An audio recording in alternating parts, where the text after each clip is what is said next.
اگر تم کو 2 روٹی بھوک میں کوئی کھلا دے تو تم اس کا بار بار شکریہ ادا کرتے ہو؟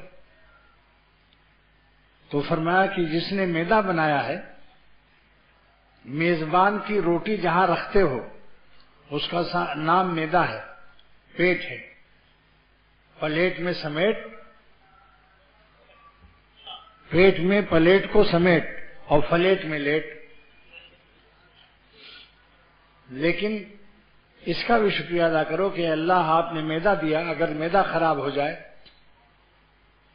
تو کروڑوں کروڑوں خرچ کیا، امریکہ تک گئے لوگ اور میدا صحیح نہ ہوا، السر ہوا، پھر کینسر ہوا، پھر نلکی ڈالی گئی اور 1 تولہ آش جو کا پانی کی اجازت ملی، سب پلاؤ بریانی قیمہ کا خواب ختم، مالداری رہی مگر پیٹ بریانی سے بھی رہی۔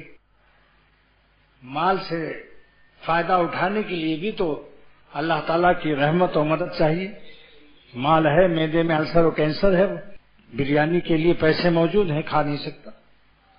تو جتنا شکریہ ادا کرتے ہو کھانا کھلانے والے کا، تو جس نے معدہ دیا، پیٹ دیا اور بھوک عطا فرمایا، اس کا بھی تو شکریہ ادا کرو۔ اگر بھوک نہ ہو تو کیا کرو گے؟ لاکھ کوئی کہے حضرت شامی کباب بریانی تیار ہے، معدے میں بھوک نہیں، معدہ خراب ہو رہا ہے، موشن پر موشن آ رہے ہیں، موشن پر موشن، پرموشن نہیں،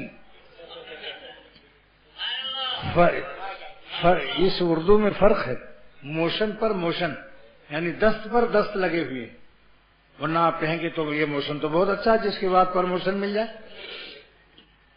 موشن پر موشن کا مطلب یہاں ہے کہ دست پر دست لگے ہوئے ہیں، بھوک ختم ہے، طے ہو رہی ہے، ملیریا چڑھا ہے، بخار، کھانا کھا سکتے ہو۔ اس لیے ایک بزرگ شاعر نے فرمایا کہ سارا عالم درد سے بھرا ہوا ہے، دنیا میں سکون نہیں ہے سوائے اللہ تعالیٰ کی یاد کے۔ الا بذکر اللہ تطمئن القلوب، اللہ تعالیٰ فرماتے ہیں کہ جس نے تمہارے سینے میں دل رکھا ہے، تمہارے دل کی لذت اور حلاوت اور مٹھاس اور دل کا چین میری یاد میں ہے۔ لیکن میری یاد کی 2 قسمیں ہیں، مجھ کو خوش رکھنا بھی یاد ہے اور میری ناراضگی سے بچنا بھی میری یاد ہے۔